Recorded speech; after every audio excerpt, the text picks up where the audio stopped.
하나님의 크신 은혜와 복이 임하시기를 주님의 이름으로 축원합니다. 오늘 여러분과 함께 나눌 말씀은 하나님의 계산 방법이라는 제목으로 우리 함께 은혜를 나누고자 합니다. 오늘부터 금요기도회 때 민수기를 가지고 말씀을 나누려고 합니다. 제가 기도원에 가서 깨닫게 된 것이 있는데, 민수기는 우리 성도들이 별로 재미없어 하는 성경인데 계속 숫자가 많이 나오니까요. 근데 그 안에 또 주옥 같은 내용들이 많이 있다는 사실을 깨달았습니다. 그래서 함께 민수기를 읽다 보면 참 은혜가 되겠다 싶어서 함께 말씀을 나누고자 합니다. 오늘은 민수기 1장을 읽으시면서 하나님의 계산 방법이 우리의 것과 얼마나 다른지, 그리고 우리가 하나님 앞에서 어떻게 살아야 할 것인가를, 이런 것들을 우리 깨닫는 시간이 되기를 바랍니다. 여러분, 민수기는 영어로는 Numbers라는 그런 제목을 가지고 있습니다. 민수기의 미는 백성 민자, 수는 셈 숫자, 기는 기록할 기, 즉 백성들의 숫자를 기록한 책이라는 그런 뜻이지요. 실제로 민수기에는 40년 동안 유랑생활하는 중에 2차례 인구를 조사했다는 내용을 담고 있습니다. 그 첫 번째 인구조사 내용이 오늘 우리가 읽지는 않았지만 1장에 나오는 내용입니다. 하나님께서 모세에게 명령을 내리셨습니다. 각 지파별로 20살 이상으로 싸움에 나갈 만한 모든 자를 세어보라고 명령하였습니다. 그래서 모세는 이제 각 조상의 가문에 우두머리 한 사람씩을 세워서 그들로 하여금 숫자를 세도록 그렇게 했습니다. 잘 아시는 대로 루벤 지파부터 시므온, 갓, 유다, 이사갈, 므낫세, 베냐민, 단, 아셀, 납달리까지 모두 계수했습니다. 몇 명이요? 60만 3,550명의 숫자가 계산되었습니다. 그러나 하나님께서는 레위 지파는 그 계수에서 빼라고 하셨습니다. 왜요? 그들은 회막을 관리하는 특수 임무를 맡기시겠다는 것이었습니다. 그 지파 전체를 구별하셔서 전투 요원이 아니라 영적인 일을 감당하는 회막의 제사장과 관리자들로 그들을 세우시겠다는 것이 본문의 내용입니다. 우리 오늘 말씀을 통해 두 가지 사실을 우리가 깨달았으면 좋겠습니다. 첫째는 계산할 것은 계산하며 살라는 것입니다. 우리는 자칫 신앙생활을 주먹구구식으로 하는 것으로 그렇게 생각을 합니다. 왜요? 어차피 하나님이 다 해주실 것이니까요. 하나님만 의식하고 하나님만 의지하며 살면 되지, 하나님이 다 해주시는데 뭘 우리가 이렇게 계산하며 살 필요 있는가? 그냥 우리는 기도만 하고 찬송만 부르면 된다. 여러분, 그렇게 생각하는 분들도 혹 계십니다. 어쩐지 좀 교회는 좀 그런 것 같아요. 계산보다는 그냥 은혜로 해야 된다 하는 그런 것이 더 많지 않을런지요. 그러나 여러분, 하나님께서는 지금 모세에게 할 것은 하라고 명령하셨습니다. 전쟁에 나가려면 일단 자기 전력이 얼마나 되는지를 파악하는 것은 굉장히 중요합니다. 손자병법에도 있지요. 지피지기면 백전백승이라고, 나를 알고 적을 알면 승리할 수 있다는 것입니다. 그러니 전쟁을 하려면 무엇보다도 자신을 잘 파악해야 합니다.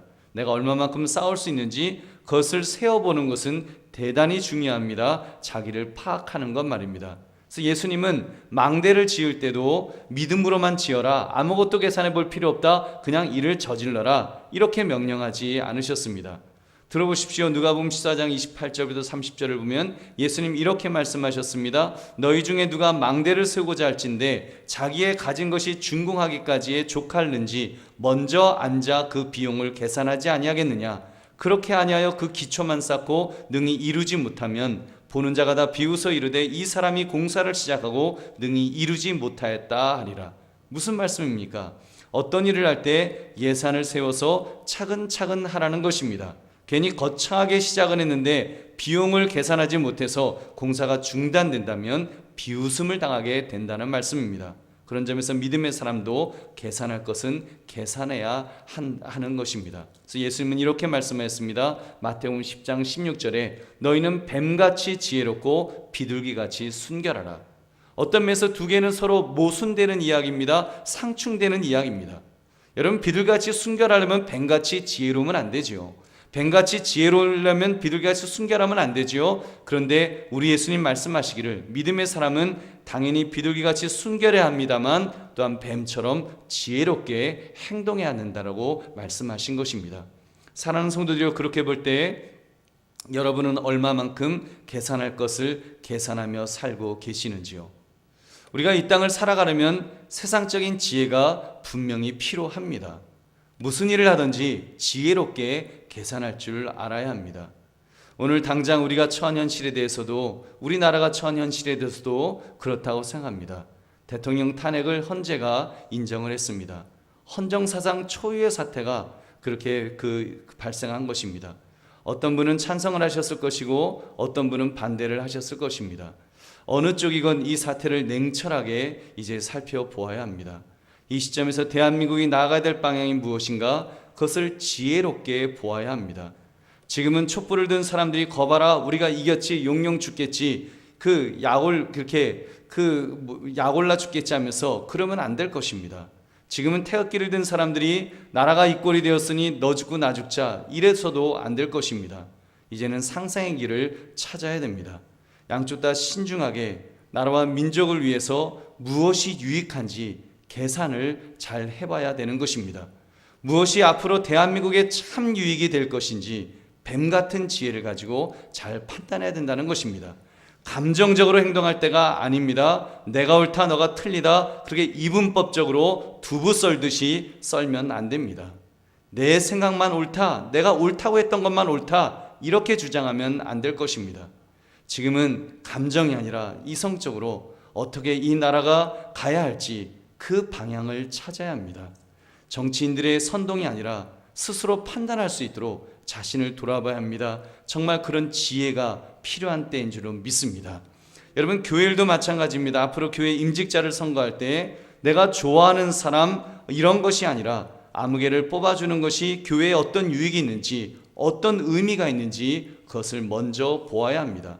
나와 친한 것이 뽑아주는 명분이 되면 안 될 것입니다. 저분이 얼마나 믿음이 있는지 얼마만큼의 헌신을 했었는지 그리고 그런 것이 좀 부족하더라도 저분이 임직을 했을 때 어떤 헌신을 할 것 같은지 냉철하게 판단해야 합니다. 교회에서 아무개가 직분자 되는 것이 맞다. 전체적인 것을 볼 줄 아는 그런 지혜가 필요하다는 말입니다. 여러분, 교회 재개발도 마찬가지일 것입니다. 지혜가 필요합니다. 내 감정에 내 정서에 옳은 것이 아니라 뱀 같은 지혜를 가지고 어떤 방향이 한강교회의 미래를 위해 유익이 있는지 하나님이 기뻐하실 만한 일인지 정말 교회다운 교회다가 될 수 있는지 그것을 분별하는 것입니다.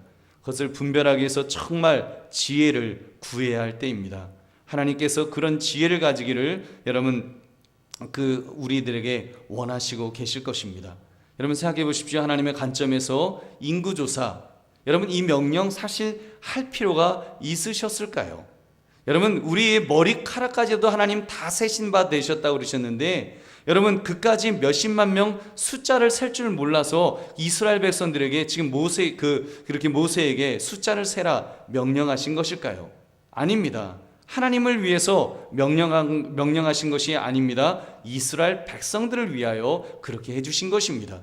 그리고 실제로 어느 전쟁에서 여러분 숫자 센 것 이거 이렇게 해서 숫자 셌어요. 그렇지만 이 숫자 센 것이 무슨 유익이 있었던가요? 여리고성 전투 때요 그 숫자 센 것이 적과 전쟁하는데 무슨 어떤 유익이 있었나요? 전혀 없었습니다. 그런 전쟁이 아니었어요. 그냥 그 여리고성을 돌았는데 7째 날에는 7바퀴 돌고 그리고 나팔 불고 와 하고 소리 질렀더니 성이 무너졌습니다. 하나님께서 무너뜨려 주신 것입니다. 여러분 반대로 아이성 전투를 또 보십시오. 아이성 전투 때에는 숫자를 이스라엘 백성들이 잘 세었어요. 저 정도의 작은 성이라면 우리 몇천 명만 가도 우리 그냥 한 방에 이길 수 있다. 그렇게 계산하고 들어갔습니다. 어떻게 되었습니까? 이스라엘 백성들의 마음이 와르르 무너질 정도로 아주 참패를 당했습니다. 여러분 숫자 센 것이 사실 그렇게 큰 도움되는 것은 아니에요. 그러나 하나님께서는 이스라엘 백성들을 위해서 그들이 정말 그런 뱀 같은 지혜를 가지고 살아가야 될 필요가 있기 때문에 그런 인구조사를 명령하신 것이 아닐런지요. 여러분께서 하나님의 일꾼을 세우시고 계수할 것을 계수하도록 하심으로 이제 전쟁을 준비하도록 그렇게 하신 것을 볼 수 있습니다. 여러분 그런 점에서 이 시점에서 여러분 계산할 것을 바르게 계산할 줄 아는 그런 믿음의 성도들 되시기를 주님의 이름으로 축원합니다. 두 번째, 계산하되 거룩한 계산을 할 줄 알아야 합니다. 그것이 무엇입니까? 레위 지파는 따로 계산하라는 것이었습니다. 오늘 읽었던 본문을 보시면 레위 지파는 전투 요원에서 모두 빼버리셨습니다. 생각해 보십시오. 적진에 들어가는 이스라엘 백성들 입장에서 한 명이 아쉬웠을 것입니다. 그 많은 레위 지파의 사람들에게 칼과 창을 들려주면 얼마나 듬직하겠습니까? 기껏 그들에게 나팔이나 들려주고 제사장 옷이나 입히고 그럼 어떻게 전쟁에 이길 수가 있겠냐는 말입니다. 인간적인 생각, 인간적인 계산, 세상적인 계산에서 말입니다. 아마 불안해서 그렇게 못할 것입니다. 근데 하나님은 하나님은 계산 중에 특별히 해야 할 계산도 있다라고 지금 말씀하시는 것입니다. 그 계산을 잘하면 오히려 복을 받습니다. 그것은 바로 레위 지파를 특별히 계산하는 것입니다. 거룩한 계산을 하라는 것입니다. 그들에 대해서 계수부터 해서 달랐어요. 그들은 20세 이상으로 전쟁에 나가 싸울 만한 자들이 아니었습니다. 그냥 1개월 이상이 되면 누구나 해당되었습니다. 그렇게 해서 22,000명이 세워졌습니다. 그리고 그들 중에서 제사장도 세우고 회막을 관리할 만한 일꾼들도 착출했습니다. 그들 모두는 그 거룩한 회막을 관리하는 데 쓰임받도록 하신 것입니다. 그리고 레위 사람들이 축복의 통로가 되어서 이스라엘 민족과 늘 함께 하였습니다. 무엇을 할 수 있습니까? 하나님은 인간의 계산을 뛰어넘으시는 분이심을 알 수가 있습니다. 하나님의 계산 방법은 우리의 계산 방법과 다릅니다. 우리는 분명히 1 더하기 1은 2입니다. 그러나 하나님의 계산 방법은 1 더하기 1이 2일 수도 있지만 3일 수도 있고 5일 수도 있고 10일 수도 있고 100일 수도 있고, 여러분 하나님의 계산 방법은 다르다는 말입니다. 하나님의 특별한 계산 방법을 따르기만 하면 하나님은 하나님의 방법으로 일해 주실 것입니다. 여러분 그것이 얼마나 놀라운 일인지요. 그런 점에서 우리는 마음을 비워야 됩니다. 그리고 하나님의 뜻을 더 많이 여쭈어야 할 줄로 믿습니다. 하나님께서 레위 지파에게 원하신 것을 보시기 바랍니다. 그것은 구별이었습니다. 그들로 하여금 전투병력으로 한 명이라도 더 힘을 보태라 그렇게 명령하신 것이 아닙니다. 너희는 나만 바라보아라. 너희가 인간적으로 계산할 것, 계수할 것 다 계수했지만 그러나 너희가 정말로 의지해야 될 분은 바로 나다, 하나님이다라는 것을 가르쳐 주신 것입니다. 그래서 전혀 전투 요원이 아닌 레위 지파로 하여금 거룩하게 살 수 있도록, 그리고 그들을 중심으로 해서 그들이 모일 수 있도록 그렇게 만들어 주셨습니다. 그들로 하여금 거룩한 일을 하도록, 그리고 이스라엘 백성들을 거룩하게 만들도록 그들을 구별시켜 주셨습니다. 그래서 회막을 보호할 수 있도록, 이스라엘 백성들이 회막을 더럽히지 못하도록 그 레위 지파를 통해서 그 공동체를 거룩하게 지켜나간 일에 그들을 무한 투자하시는 그런 하나님의 모습을 우리는 보아야 되는 것입니다. 세상적인 방법, 세상적인 모습을 담지 말라는 것이었습니다. 여러분 그런 면에서 믿음의 사람의 계산은 여러분 파격적인 계산, 믿음의 계산이 되어야 될 줄로 믿습니다. 그것은 하나님을 의지하는 법을 배우라는 것입니다. 거룩을 통해 하나님을 의지하는 법을 배우면 하나님께서 책임져 주신다는 것입니다. 하나님은 모든 것을 계산하고 계십니다. 공짜가 없으신 하나님이십니다. 우리가 하나님만 의지하며 나가면, 그래서 하나님의 거룩한 계산 방법대로 우리가 그렇게 살아가면 하나님께서 우리를 책임져 주실 줄로 믿습니다. 우리에게 놀라운 은혜와 복을 부어 주실 것입니다. 그러므로 계산하되 거룩한 계산을 할 줄 아는 그런 파격적인 성도가 모두 되시기를 주님의 이름으로 축원합니다. 말씀을 맺습니다. 오늘 말씀, 하나님은 계산하시는 하나님이심을 여러분 깨닫기 바랍니다. 하나님은 계산하기를 명령하셨습니다. 그러나 그 계산은 세상적인 계산만이 아닙니다. 세상적인 계산도 해야 하지만 하나님의 계산 방법대로 계산하며 살라는 것입니다. 그것을 병행하여 지혜롭게 살라고 명령하십니다. 어떻게 살아야 될까요? 우리는 늘 2가지의 긴장 속에 살아야 된다고 말씀드렸습니다. 그것은 바로 뱀 같은 지혜를 가지고 세상적인 계산을 하며 사는 것입니다. 우리에게도 뱀 같은 지혜가 분명히 필요합니다. 망대를 지으려면 계산을 해야 되고, 교회를 건축하려면 계산을 해야 합니다. 지도자를 세우려 할 때도 철저한 계산이 필요할 것입니다. 믿음의 사람에게도 말입니다. 그러나 거기에 머물러 있으면 안 되겠지요. 만약 거기에만 머물러 있다면 그 사람이 무슨 믿음의 사람이겠습니까? 세상 사람이지요. 세상 사람과 똑같은 것이지요. 그런 점에서 우리는 하나님의 계산 방법을 배워야 됩니다. 바로 거룩하게 계산하는 방법 말입니다. 레위인을 구별하라, 저들을 거룩하게 구별하라, 하나님의 계산 방법대로 그렇게 사는 것입니다. 우리로 하여금 세상 안에서 세상적인 계산 다 버리고 거룩하게 살라 하시면 거룩하게 사는 것이 믿음의 사람의 모습인 줄로 믿습니다. 그러면 하나님이 책임져 주시는 것입니다. 하나님께서 이스라엘 공동체를 늘 책임져 주셨듯이 우리도 책임져 주실 줄로 믿습니다. 이 의식을 가집시다. 지금 우리나라가 처한 현실, 우리가 처한 현실 앞에서 어떻게 해야지 발만 동동 구르고 있으면 안 될 것입니다. 세상의 지혜를 짜낼 때는 짜내야 됩니다. 그러나 하나님을 의지해야 됩니다.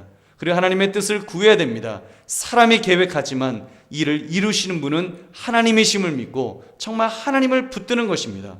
그러므로 여러분, 이 하나님의 계산 방법대로 우리가 참으로 이 땅을 그렇게 살아갈 수 있는 저와 여러분 되시기를 주님의 이름으로 축원합니다.